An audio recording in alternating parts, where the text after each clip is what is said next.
Hey guys, long time no see. I'm back with an episode of He Said, She Said, but this one is just she said because I'm all by myself. We've been having technical difficulties. As you know, I live here in New York and DeLon does not. He's actually on his very first national Broadway tour. Clap it up for DeLon. We tried filming a few Skype reviews and Skype was just giving us all types of trouble.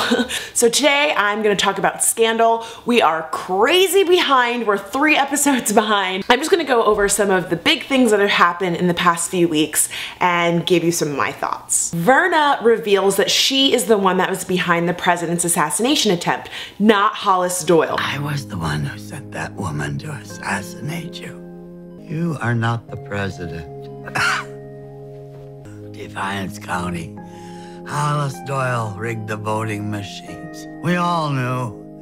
We all helped cover it up. Then, in like a crazy twist, he decides to kill Verna.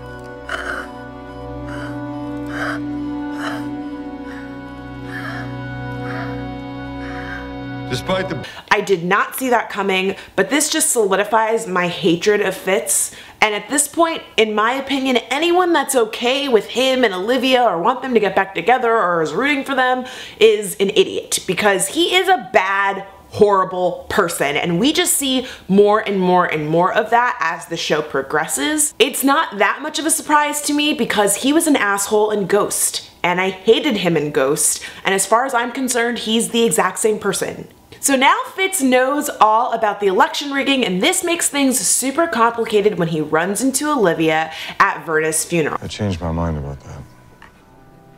What? Don't. Wait for me.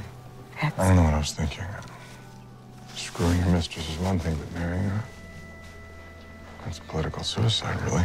The look on Olivia's face, she's just like, ugh. Now that Fitz knows about the election rigging, he has to continue being president, and he has to continue working with Cyrus and Millie, his wife, and presumably we'll have some interactions with Olivia later on and Hollis Doyle.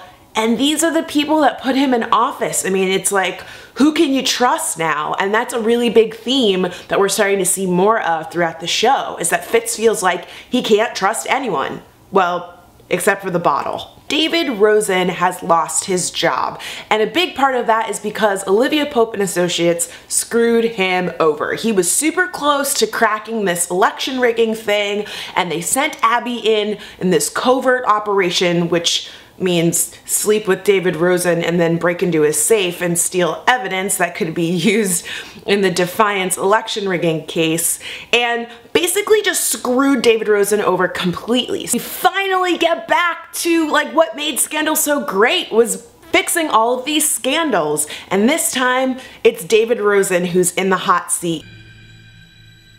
Mr. Rosen, police.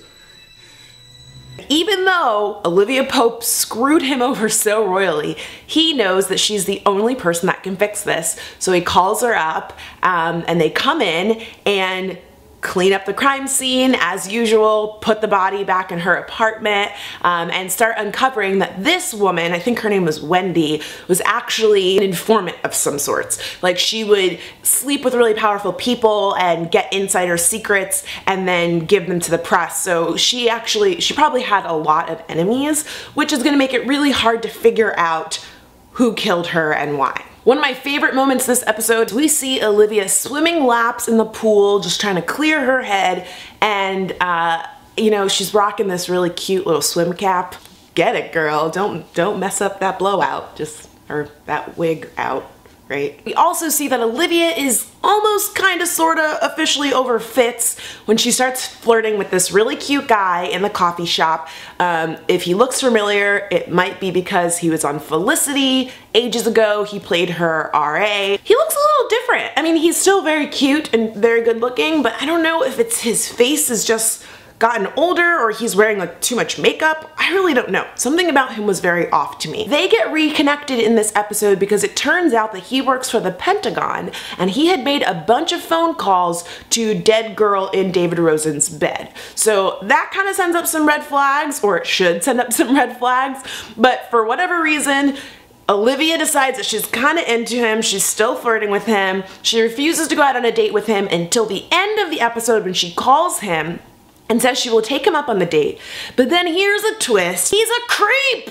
He's like watching her with like this, it might even be that special system that they talked about, I guess, in season 1 that basically has cameras in every house all over the United States. He's watching Olivia in her house as he's on the phone with her, and it was just really creepy, which just solidifies for me that Olivia should never trust her gut when it comes to men, because Fitz is awful. This guy is obviously like a psycho, and I would not be surprised if he had something to do with Dead Girl and David Rosen's bed.